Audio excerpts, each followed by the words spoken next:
Okay, you can see my screen, right? Oh, no, you cannot. Okay. Yeah, now you can.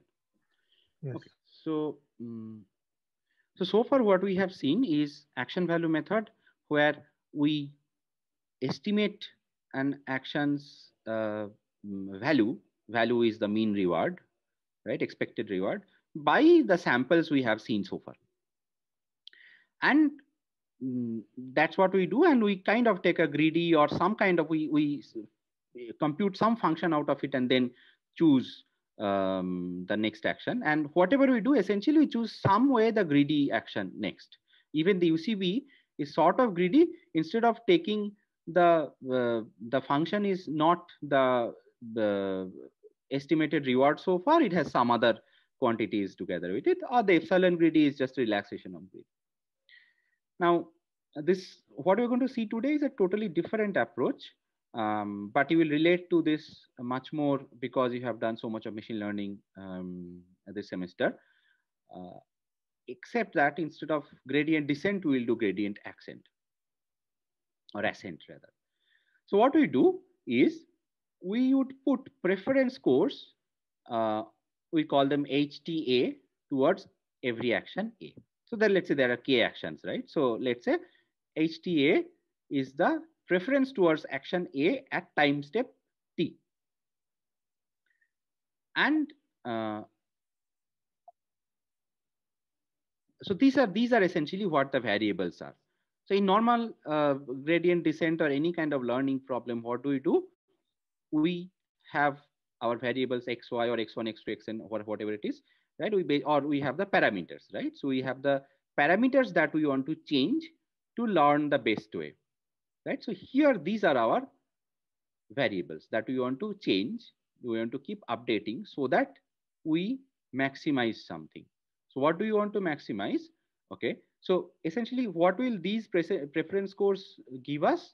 These preference scores, some action will have a higher preference score, some action will have a lower preference score, and so on. But they may not actually follow some condition that the sum of the scores is something. So we want to convert this into a probability distribution. And you know that the straightforward way to do that is using softmax, right? You all know softmax by now, right?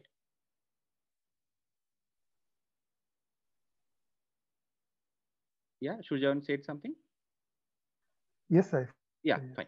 Okay. So what then we do is we define the probability of choosing action A at time step t, right? At instance t is instant t is pi t of A equal to probability that the action taken at time step t is A.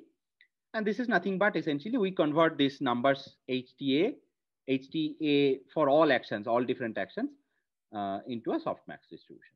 All right. So obviously the largest preference, the action with the largest preference will still have the largest probability. But the only good thing is that this whole thing is now, this is actually a probability distribution. So then what we do is at every step, we choose our action based on this probability distribution, but not greedy, by the way. We choose it based on the distribution. That doesn't mean we always choose the one with highest probability. Okay, just keep that in mind. We choose it based on the probability distribution, and we our goal is to maximize the objective function, that is the expected reward. What is the expected reward? The expected reward is for x equal to 1 to k, the probability that action x is chosen times the mean reward of the action. Okay, again, this thing is also not constant. Just to make sure you understand, the q stars are constant. Q stars are constant but unknown to us, because the mean rewards we don't know. We have only seen some samples. Okay, the bandits arms, the probability distributions, underlying probability distributions, we don't know them. We have only seen the samples. However, we will keep changing our preferences, and the preferences essentially determine this pi x, right? Pi tx or pi x or whatever. Okay, the probabilities. So this thing is not constant, and this we can actually maximize. So in normal machine learning scenarios, supervised learning and so on, what we have done is we had some loss function or error function kind of a thing. We wanted to minimize that. So what we did was we did gradient descent. Here we want to maximize this, so we will do gradient ascent. Okay. Now let's just think about this for a moment. Uh, what will be a trivial maximized version of this? In case suppose by magic you knew that one particular action has the maximum true reward or maximum mean reward rather, then obviously you will set for that action x equal to that action, you will set the probability to be 1. For everything else, you will set the probability to be 0, right? So if you knew that, you could actually do it, and then this will be the maximum, right? And your hope is that, well, as we keep, as we proceed step by step with every action and reward and update calculations, we will slowly get to that where the maximum the action with the maximum reward will, the probability for that will kind of get maximized. Okay, any questions so far? All right. But however, our problem is we do not know Q star X, right? So for any action, we don't know Q star X. What we can do is instead we can draw samples from every action that we see, X equal to some action, right? So that's what we can do. Now, what we will do, we'll go through a rigorous calculation, but what we will do is, if let's say X equal to particular action A, if we get a high reward, now these are all qualitative words now, high, low and all, but we'll quantify all of them. If we get a high reward, then that means estimate for Q star A should increase, right? And we will update our preferences so that the probability pi A also will increase. So that means if the objective function increases, we increase the parameter HTA, right? The preference HTA.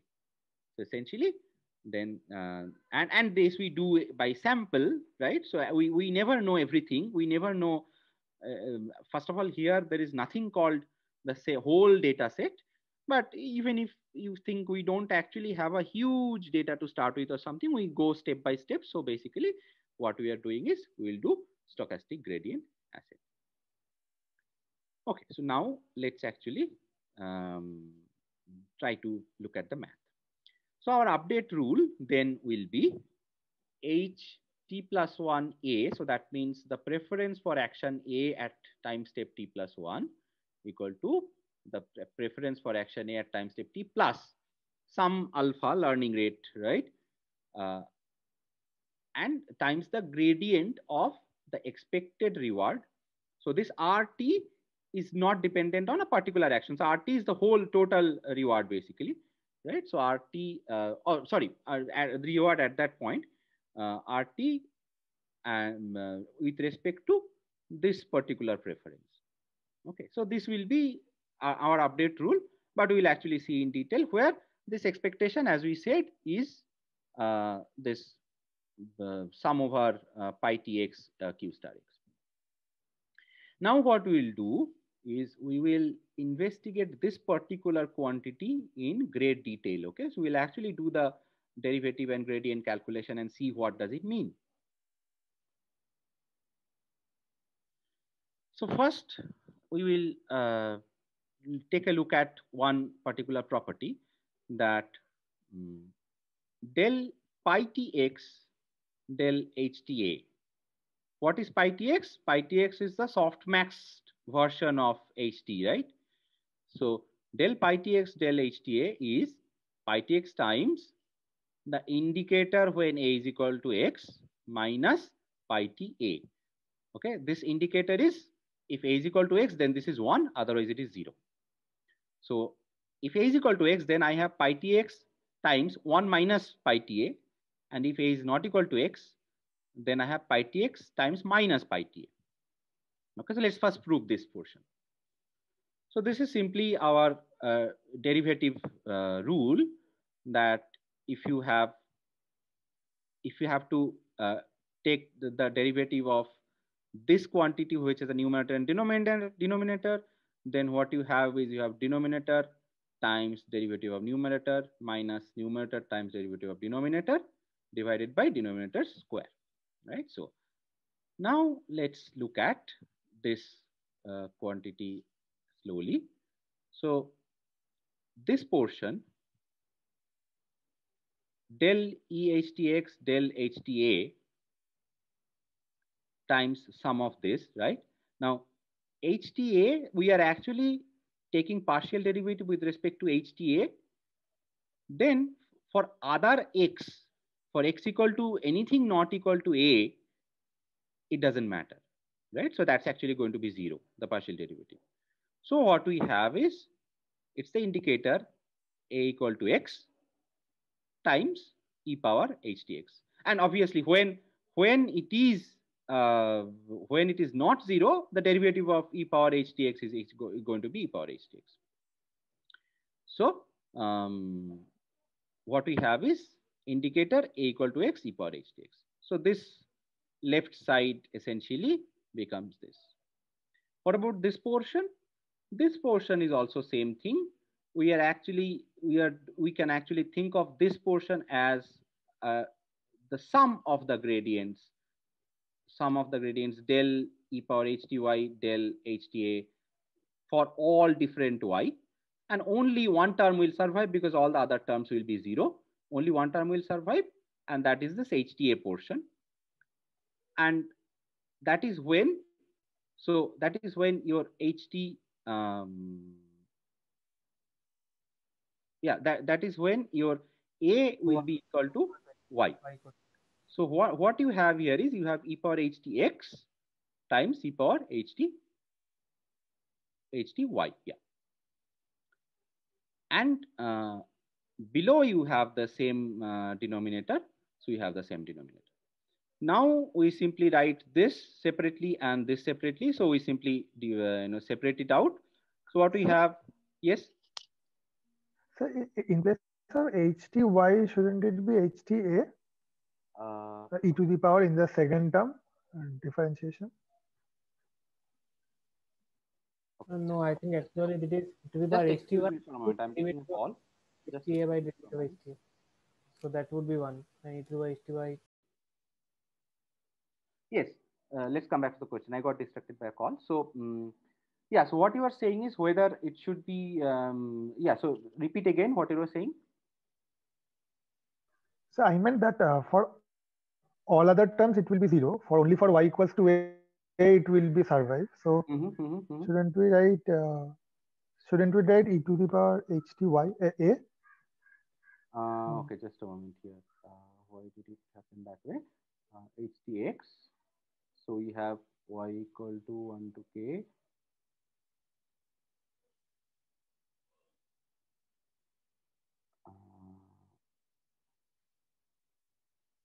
This is a sum. Y is equal to, this is a sum. Okay, this left side is a sum. This side is. Sir, what is the differentiation of e to the power fx with respect to x?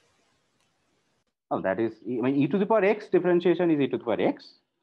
So e to the power fx is the derivative of fx, say f dash x times e power x, right? So, yes. So, but here we are taking derivative with respect to e to the power, derivative with respect to hta. So what is happening is, yeah, so that's actually a point. Why should it not be hta? Sir, I think that I don't know if I'm sure or not, but e to the power fx differentiating with respect to x should give e to the power fx into f prime x. Oh yes, but yes, we are yes, not yes. differentiating. Yes, yes, that is e to the power fx into f prime. Right, that's the chain rule. That's how the chain rule will happen, right? So you differentiate it by with respect to fx first, so e to the power fx into f prime x, right? So what will happen here is no, but here that's not what you are doing. So, but here we are differentiating with respect to HTA only. It's not A, right? Here, yeah, essentially, right. So I think what Shurjan is saying is right. What is happening here is only the HTA term should survive. Okay, so only the HTA, I mean above only the HTA y equal to A, that will survive. Right. So since only y equal to A should survive, okay, maybe I wrote it wrong. Okay, let me actually then let me do the calculation. Okay, now it's difficult to do it here. So let's assume this is actually HTA. Okay, let's assume this is HTA. Probably it will be fine. Probably I know when I typed it, it took a complicated formula. That was the problem. So if HTX, it is HTA then, and the denominator we have this. Now the left side is this by this, and we have this sum is same here. So we denominator we have the square of the sum, so that gets cancelled. So I simply have the indicator times e to the power HTX by the denominator without the square. That is fine. And here again, let's actually think this is HTA. Okay, I think the HTA is correct. It's just that I think I just mistyped it. Okay, so then in the next step, what we have is this portion. Yeah, so this portion is only for A equal to X. I have a indicator. I have a 1, right? For every X, every other X, I have a 0. So this is e to the power H to A, HTA. And divided by the whole sum. So this is your softmax, or this is your probability pi t x. Okay, where A equal to X. This portion. Minus, yes, so because we should have had HTA here, this is e power HTX by this without the square times e power HTA by this without the square. So again, pi tx, pi ta. So I'll correct it. This will be A and this will also be A. Okay. So then what we have here is the indicator A equal to X, pi tx minus pi tx, pi ta. And you can take pi tx out. Then this is the indicator minus pi ta. Okay. So this is what we get.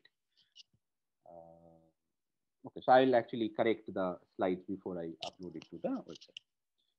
Okay, so this result is what we wanted to prove here, and this we will actually need to plug in the derivation of the stochastic gradient ascent in the next couple of slides. So now let's actually look at this gradient of the expected reward. What we can write, the expected reward is this sum over all x, all actions x, pi tx, q star x. This we can write as q star x. You can take out sum over x, the derivative of pi tx with respect to HTA, right? So this is the differentiation. Because q star x is a constant. It's just that it's unknown, but it's a constant. Now then, what we have is this we can also write as q star x times this derivative or this gradient minus just the gradient. Minus just the gradient, the sum over x. Okay. Now why can we do that? Because what is this sum? This sum is nothing but if we simply put the sum inside the gradient, then we have the gradient of this sum with respect to HTA. Now this sum is just the probability of all actions, right? So sum of the probability of all actions, and that is going to be 1. So that's why this sum of this gradient, this portion is going to be always 0. So this sum is 1, so it's a constant. So this portion is always a 0. So what I did was I just introduced this whole thing here. Okay, so introduce this whole thing here because the sum over pi tx pi tx for all x is equal to 0. Sorry, equal to 1.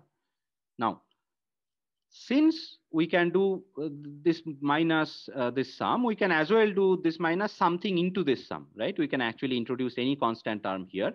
So that's what we can do here. What we do is we do q star x times the gradient minus bt and then sum of the gradient.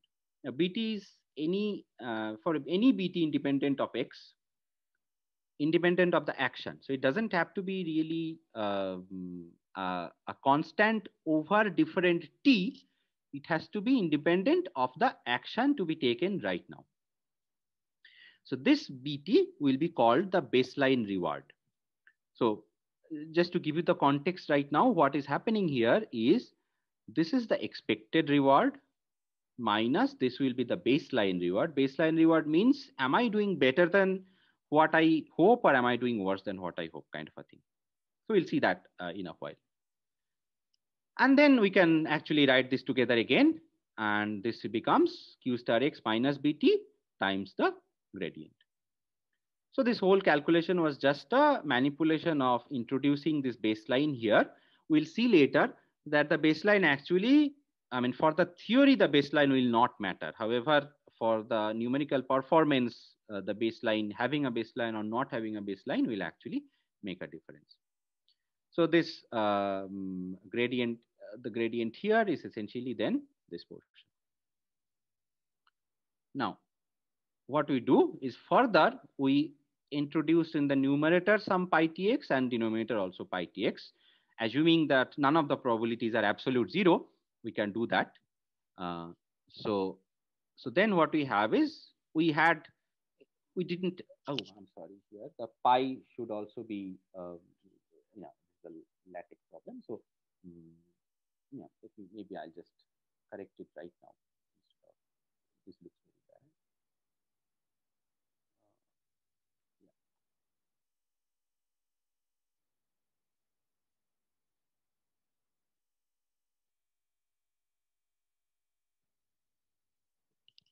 All right, so so what we do here, what we did here is we multiplied with pi tx in the numerator and divided by pi tx in the denominator. We're still just working on the gradient, okay? We're just manipulating the gradient here. Now this term, we can think of this in the form of an expectation, because we sum over all possible values of x, and then something here, we have some quantity here that we multiply with probability of x happening, right? So essentially, this you can think of a random variable. What we are doing is we are calculating the expectation of this portion, right? So we are actually calculating the expectation of this portion. We are summing over all x and multiplying individually with the probabilities of the different values of x.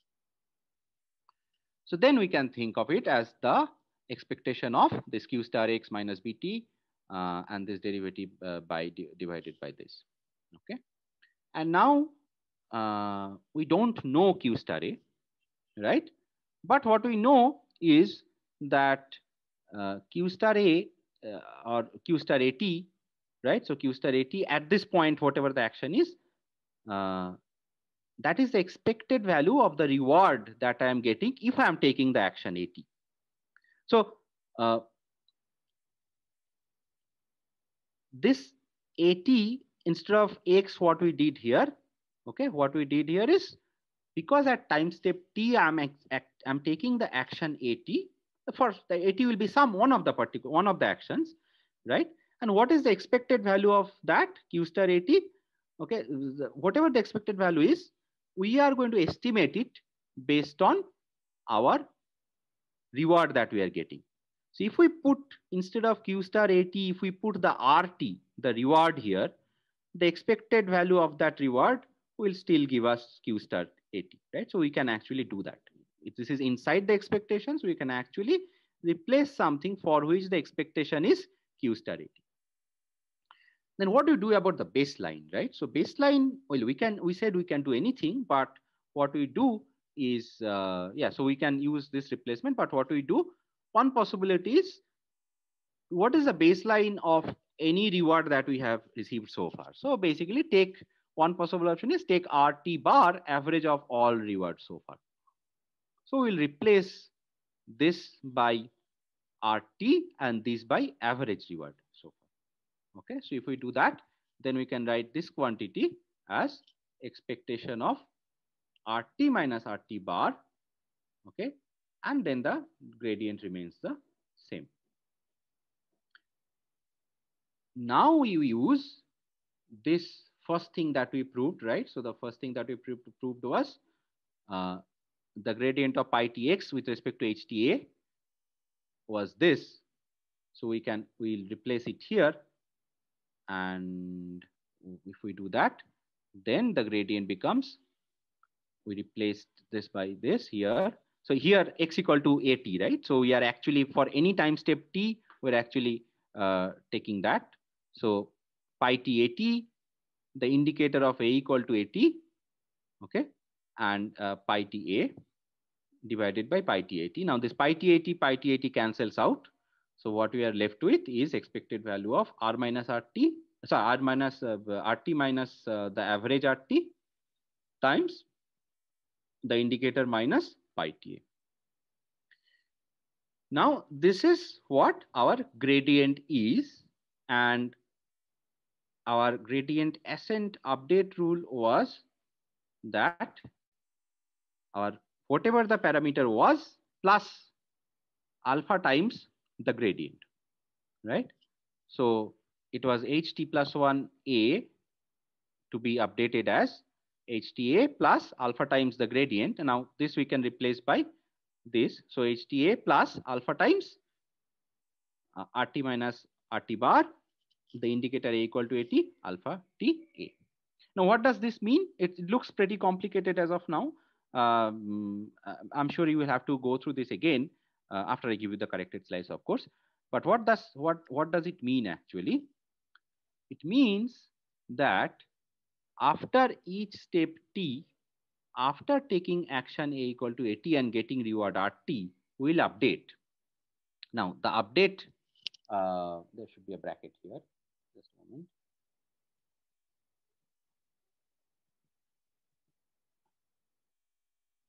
Yeah. So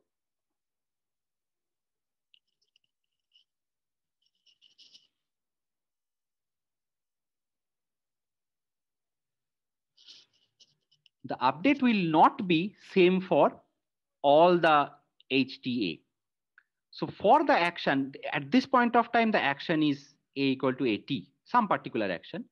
For that action, HTAT plus alpha times RT minus RT bar, and this indicator is 1, so 1 minus this pi t. For all other actions, this indicator is 0. So what I have is I have a negative thing. So HTA minus alpha times this times pi ta. Okay. Now, what does that mean? That means if the reward, current reward I am getting, that is greater than the baseline, then this portion is positive. Okay. Then my preference towards this particular action is increased. And for all other actions, it is decreased. Right? So if taking this action was beneficial for me, I increase the preference towards this action a bit, and I decrease the preference towards all other actions slightly.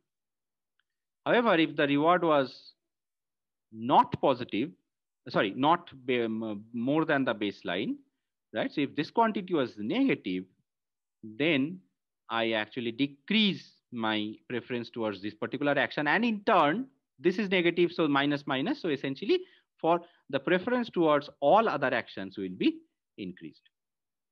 Okay, so this is what each step of the gradient ascent method will do. Yeah, so for all other action, the opposite happens. Now, the choice of the baseline.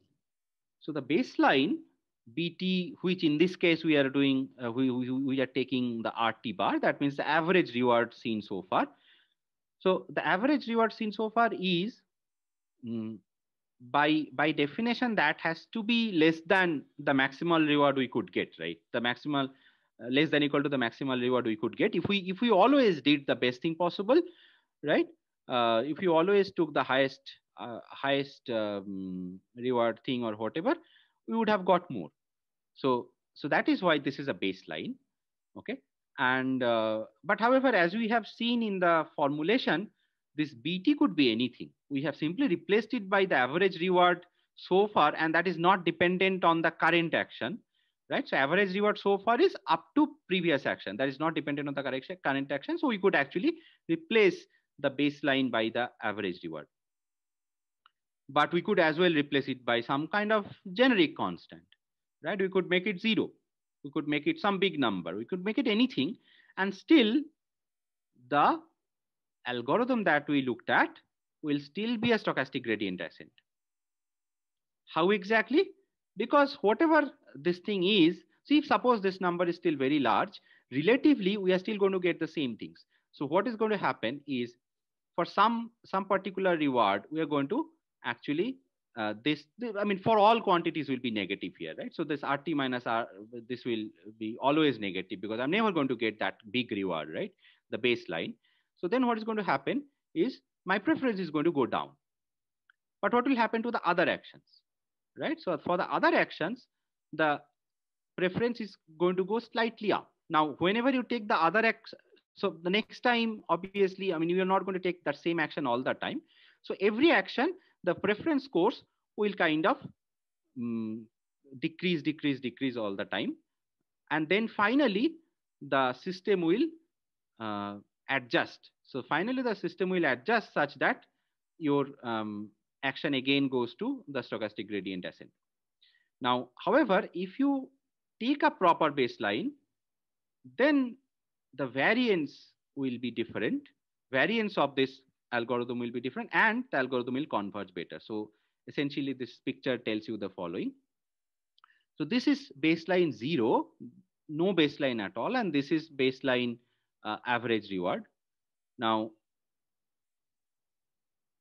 here what happens is it actually takes a long time. So ultimately, everything will go up, okay? But here it actually takes a long time. So this is alpha equal to 0.4. This is alpha equal to 0.1. Again, alpha equal to 0.4, alpha equal to 0. So that's the learning rate. Okay. So this is with baseline.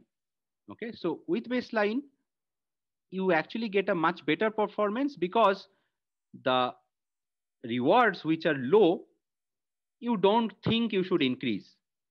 So without baseline, what happens? Any positive reward, even though that is not close to the maximal, you think you have done better. So initially, it will actually take a long time for the preferences to be updated.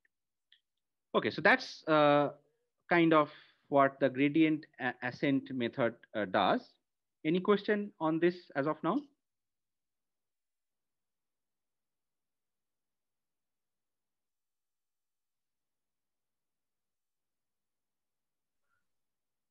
So with a very high baseline also, it should look like the brown one. No, it should probably look something very different, because with the high baseline, okay, I don't know exactly how it should look like.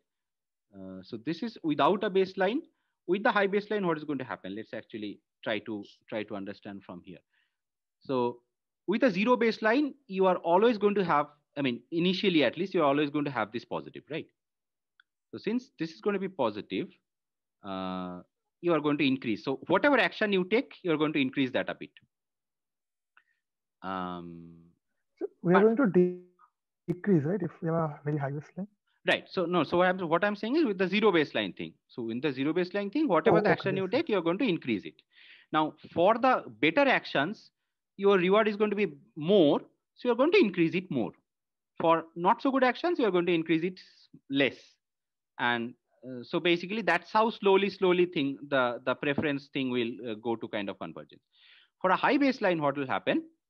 So suppose baseline equal to 10, and for a good action your reward is 5. Okay, and so this is -5. So this is -5 means you for that action, you are actually decreasing this by a factor, with this probability and so on by a factor. Now, for a much worse action, which actually gives you reward 0 or even a -1, this number is much larger, right? So this number then is like a 0 minus 10 or something. So this is minus 10.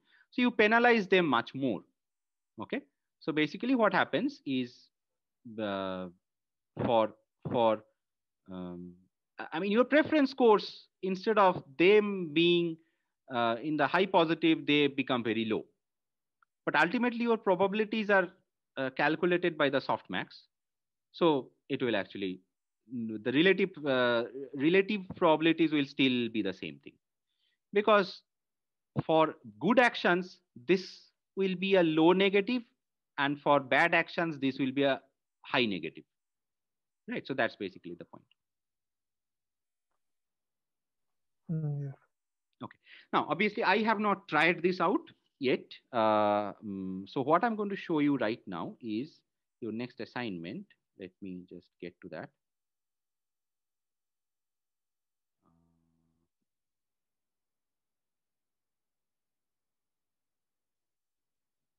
Yeah. Okay. So,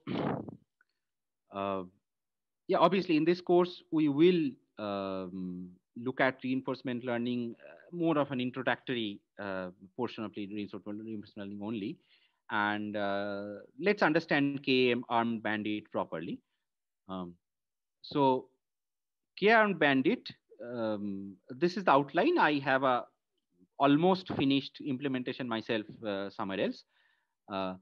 Basically, I have just taken out the code from there and given you this. So KAM bandit, this will be a class. I hope all of you have done object-oriented Python. If not, you should be able to learn this. It should not be a problem. Yeah, just this is actually good to do if you have not done it. So you initialize with K. So the first thing you should do here is initialize the K, the means of Q star basically, right? So you basically initialize the Q star A for A equal to 1 to K, right? And that you should do. K actions should be selected according to a normal distribution with mean 0 and unit variance, right? So this is basically exactly in the book or whatever we have described. And they should simply return your number of arms, which is K, and this should return. Okay, so now this is given an action, give me a reward now. So this is more like if action equal to 5, I give you, okay, I'm taking action 5. The bandit, K-armed bandit, what this will do is it will give me a reward based on the distribution of that action. Right? So essentially it will draw another random number. You have to be careful about exactly what distribution you draw it from. So this is your first task. Then the second task is implement the epsilon greedy policy with initial rewards. Obviously, if initial rewards is 0, then it is just the epsilon greedy policy. If epsilon is also 0, then it is just the greedy policy. Right, so initialize with all required parameters.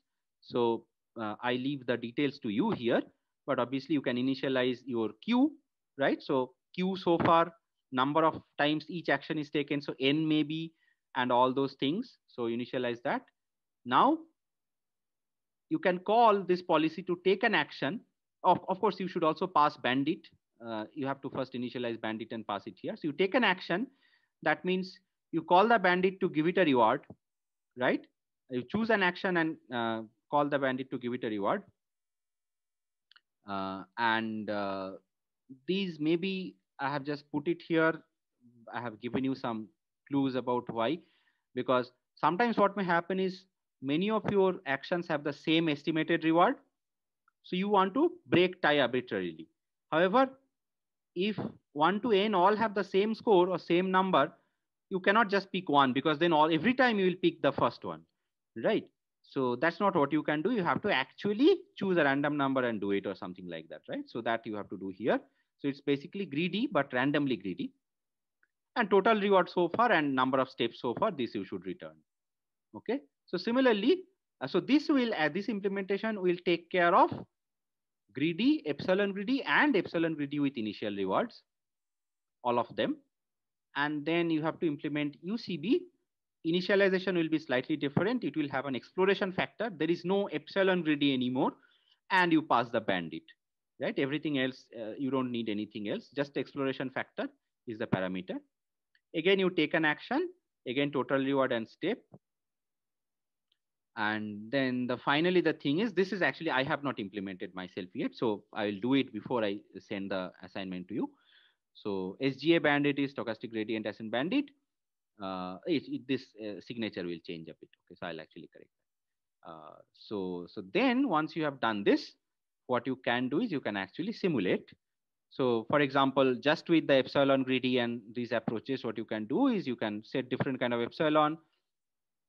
Policies will be different policies. I am defining 3 policies here for 3 different epsilon. So all are 3 epsilon greedy policies. And then for yeah, this should not be 10. It should be like a 200 or 2000 or something like that. So number of iterations and number of steps you want to go to. So number of steps is your max T. Maybe this should be 2000 as the book suggests or something. So for these many number of steps, you actually go through. So this simulation, yeah, there should be a for loop of number of iterations to start with. So essentially, this is how your next assignment will look like. I believe difficulty-wise, this will be much easier than the previous one. Previous one was probably much more difficult. But marks 5 plus 15 plus maybe UCB is another 10 and another 15. So around 45 to 50 marks for this assignment. Okay. So yeah, I think I'll finish this up by tonight or something and then upload it. The instruction will be you simply name it consistently somehow this way and upload the Python notebook. Okay. Yeah, so let me stop the recording now.